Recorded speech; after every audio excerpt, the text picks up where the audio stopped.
Smith Show starts right now.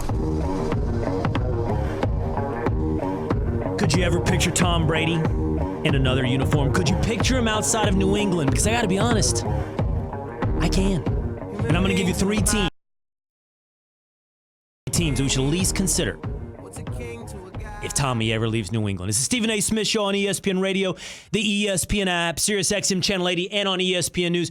Will Kane filling in for Stephen A. You can normally catch me 3 to 6 Eastern, all those same television and radio channels. Coming up in just a moment here on the show, we're going to grab Field Yates, ESPN's NFL insider. We'll run through whether or not Antonio Brown has frostbite, who his top wide receiver and running back rankings are going into this season.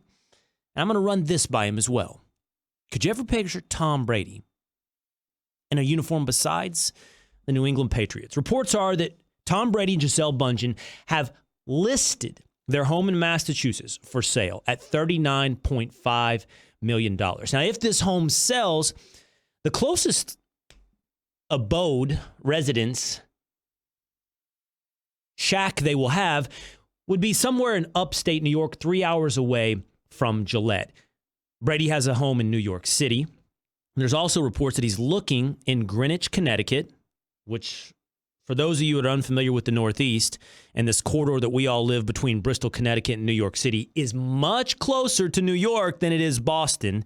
It's a bedroom community, a feeder town for fancy pants coming in to work finance in New York City. And also Alpine, New Jersey, another fancy pants zip code just outside the city. So where's Tom going to live going into the 2019 football season if he doesn't have a home closer than 3 hours away to Gillette Stadium? And can you picture him outside New England? Now, I can. Here's the deal. Tom Brady's made a ton of sacrifices for the team. We all know he takes below-market deals and has once again playing this year at $23 million. But it's a deal really that just guarantees his presence in New England for 1 year. But he's also made sacrifices throughout his career for his own personal life. He said, I want to play till 45 years old. He's made extreme choices when it comes to discipline, diet, exercise, health care.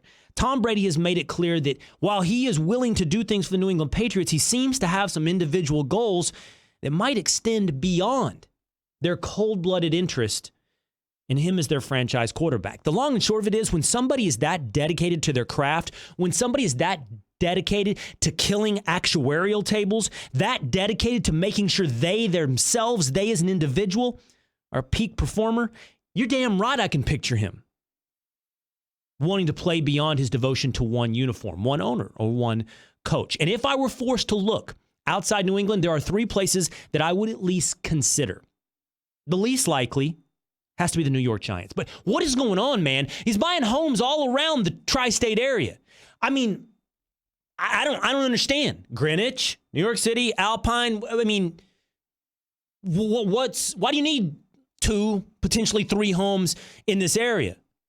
It's not close to where you work or play. So what's the attraction to the city? I mean, I'm just looking here, okay? And I'm not saying that because he's selling his home means he's going to move on from the Patriots, and I'm certainly not saying that he's looking these other places means he's going to play for the Giants. But I'm also saying, I'm not saying he's not. Second, the Tennessee Titans. Mike Vrabel, one-time teammate of Tom Brady, it's become somewhat of a second home for New England Patriots. There's always a wild card when somebody moves on. I'm going to tell you right now that Tennessee Titans would not surprise me. With Marcus Mariota on his last year, potentially, in Tennessee, I wouldn't be surprised at all to see Tom Brady in Tennessee. And finally, we'll see how Hard Knocks plays out. We'll see how Derek Carr's future plays out. But Tom Brady is from the Bay Area, and John Gruden likes veteran quarterbacks. Oakland Raiders, there's 3 teams that I think at least are worthy of consideration when you talk about Tom Brady outside of New England. Hey, you need seats to a game? Download the Vivid Seats app and enter promo code CHAMPS at checkout to get 10% off your first order. Don't buy any seat, get a Vivid seat. Now, let me subject all that to scrutiny, rebuttal, and derision, because I heard a laugh there somewhere in the middle of the New York Giants answer. Was that laugh coming from you, Field Yates? That was clearing my throat, Will. I'm not going to lie to you. Just finished up lunch like 10 minutes ago, so I had to. It sounded like a guffaw. It sounded like a guffaw. A little bit of a guffaw. No guffaw into your thoughts, Will. Though I will say this. when you said I have 3 teams that come to mind for Tom Brady as potential after New England locations, I was like, let me see if I can think of one, because I spent some time thinking about this over the past couple of days, and so far I have none. And I don't know that I can necessarily get on board with any of the 3 that you suggested. Come on. All 3 make a ton of sense. Well, at least one of them, at least from real estate. I guess, real estate aside. Right? Set that one aside. Okay. Tennessee and Oakland. Tennessee, again, so if I'm Tom Brady and I'm evaluating where I want to potentially finish my career, the allure of Tennessee, I get it. He has a relationship with Mike Vrabel and John Robinson, the Titans GM. Is it strong enough, though, that you would say to yourself, I want to uproot and go somewhere that, my chances of winning a championship on paper decrease, right? I think the division is far stronger. The overall roster is weaker. I just don't know that that's, if, we have talked about players moving cities that might offer them benefit to their career in the post-life, right? I think the obvious one is, LeBron goes to L.A., not just because he wants to play for the Lakers, but he's an entertainment mogul. Los Angeles is the epicenter of that for what he wants to accomplish. Same thing now with KD going to Brooklyn and New York City. But for Brady, does moving to Nashville up his profile or something like that? He is literally any day now opening up a TB12 center in the heart of downtown Boston. That's his roots. That's where his brand. That's where all of TB12 has been built up. And for Oakland, is he going to want to go somewhere where they're preparing to move to Vegas in a year anyways? I have a hard time envisioning Tom Brady playing somewhere besides New England. I understand why people are freaking out about A, the way the contract was constructed, and B, the fact that his house is listed on the market. I don't think that either one of those things forecast that Brady is making plans to be somewhere else next season. Talking to Field Yates, ESPN's NFL insider here on the Stephen A. Smith Show with Will Kane filling in for Stephen A.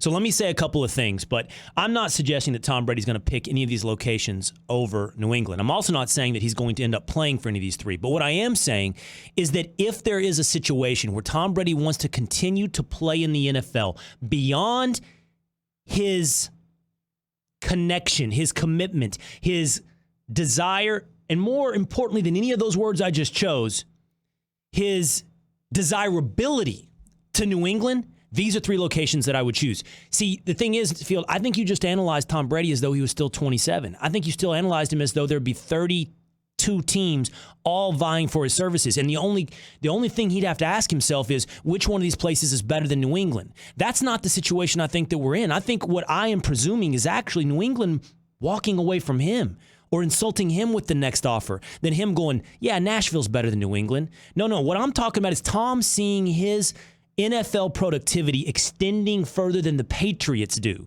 And that wouldn't surprise me at all, Field. How many times have the Patriots made that calculation? How many different players? And how many times have we wondered when they do it to Brady? So what I'm saying is if the Patriots make that kind of choice or make that kind of insulting offer to Tom down the line, then if he wants to keep playing, these are 3 places that I would at least consider. I understand the premise better now. The idea that if the Patriots decided it was time to move on, what teams would make sense for Tom Brady in the hypothetical? I can sort of talk myself into some of those teams. The Giants at this point, though, Will, you're really going to, you just drafted Daniel Jones and took a significant amount of scrutiny for doing so. Yeah, and by the way, on the Giants, I'm being a little facetious, but I just can't figure out why he's just trying to buy all these houses around the area. Granted, as you said, that's a nice place to be. That's a nice place to call home, from what I understand. Right. But back to the hypothetical teams, it's so hard because right now I'm sitting here saying to myself, those are teams that might make sense at the beginning of the 2019 season. But as we know, things change so dramatically from one year to the next, right? Not that anybody ever thought he was going to become the NFL's MVP or something, but a year ago, the Broncos had found their short-term answer at quarterback, semi-short-term, I should say, with Case Keenum, right? They paid him $36 million. You don't pay someone $36 million. I think it was 18 guaranteed, because you have the idea of moving on from them a year from now. So things change dramatically in the NFL, and they do so in a rapid fashion. But I still think, if I had to, simulate what happens with Tom Brady 100 times going into the year 2020, I still think the vast, overwhelming, dominant majority come back to Tom Brady playing out another 1-year contract that was been reworked, with the Patriots for the 2020 season. I agree with that. I 100% agree. If you simulated it 100 times, it Maybe ends up with Tom Brady times, as right? a New England Patriot. But I also like the point you made about things change so drastically in 1 year. And one last point on this debate that we're having. When I've had the conversation about Eli Manning's career extending beyond his relationship with the New York Giants, something that people have much less trouble envisioning, one of the places that they mention is the New Orleans Saints. Because of what you just said, what changes in 1 year in the NFL can be so drastic and unpredictable. And what does Drew Brees do year in and year out? Does he keep coming back? Does he retire? Is he somebody, a veteran quarterback, that could step in New Orleans? And if that's the case, that could be the same calculation for Tom Brady as well. Man, Will, I got to tell you, like I guess I don't see it on Eli or Brady to New Orleans. I think if I'm New Orleans, isn't the option if you don't have Drew Brees next year in-house, isn't it Teddy Bridgewater? I don't know. I really don't know the answer to that. You just gave him you re-signed him on a 1-year deal. I believe it's worth a base value of like $7.25 million for Teddy Bridgewater, with the chance to, like, if something happened to Drew Brees and he played really well, get up to a much more significant number. But do you feel really confident that Teddy Bridgewater is the heir apparent to Drew Brees in New Orleans? No, I don't feel really confident. I just would say that, like, I would think 2 years or, almost 2 full years in New Orleans of, like, getting acquainted with the system would make the Saints feel more confident in him than, whatever they could potentially see in Eli Manning, who, if he's available at the end of this season, probably means he didn't play well enough to stave off a rookie quarterback. All right, ESPN NFL insider Field Yates here on the Stephen A. Smith Show with Will Kane. I wanted to talk about this story with Field because it's changing by the hour, apparently. Antonio Brown's had foot problems for quite some time now, and he's really, I think, made, Field, you can correct me if I'm wrong on this, but one training camp practice for the Oakland Raiders. And he posted a picture of the bottom of his feet on social media, and it's nasty. It's nasty. It's a lot of peeling skin, cracked feet, but not just like, it needs some lotion. Like, there's some serious medical issues, and people have wondered, is it trench foot, which is too much moisture on your feet over a long period of time. But now there seems to be some suggestion, no, it's frostbite. Is that right, Field? That is yes. That is what, ESPN has confirmed, that it's frostbite on his feet that basically took place when he went into one of these basically like freezing cold chambers that you use. It's like a muscle recovery thing, and he was in France, and it sounds like he forgot to put on what you need to put on to sustain these like legitimately like sub-zero temperatures. The picture you mentioned, Will, is nasty. AB is a heavy share on social media as it is, so not entirely surprised that we got a glimpse of this nasty feat. But it was described to me when he was put on the non-football injury list as minor. Very minor, as a matter of fact. And I know that it may feel less or more than very minor, given that we're now, as you mentioned, some 8 practices into training camp, and because they've got cameras everywhere, and because everything will be under the microscope when you're on Hard Knocks. But Antonio Brown, I still get the sense it's minor, and that, a week from now or 2 weeks from now, if he's back there on the practice field, it will be more of like a funny story than it will be a major headline. Talking to Field Yates here on the Stephen A. Smith Show with Will Kane. I want to run through a couple of things with Field. He is, of course, one of our fantasy football experts as well. And I want to talk about his expectations going into this season. But first, let's talk about, Field, your expectations going into this preseason.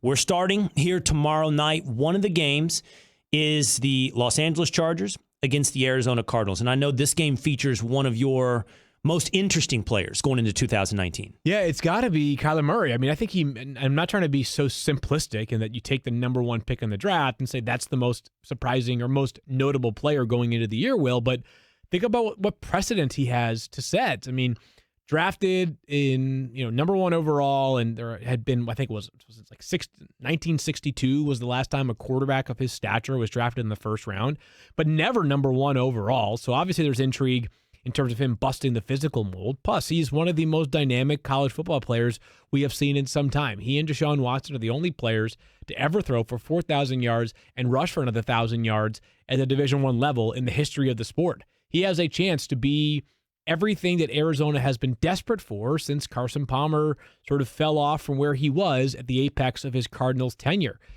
Steve Keim, the GM of the Cardinals, had some misses in the draft, as all GMs do, but normally when you draft a quarterback 10th overall 1 year, he gets traded. It means a reflection of the GM and usually could be job costing. If Steve Keim nailed it on Kyler Murray, not only will it be lauded for the pick, but it could totally change the sort of the outlook for the NFC West, a division that on paper has has two really good teams and potentially a very good one in the 49ers. Kyler Murray, to me, is the most intriguing player by far in the NFL this preseason. I want to save a couple of moments to get Fields' top picks in fantasy and statistical production from the skill position in the NFL. But first, one more question on Kyler Murray.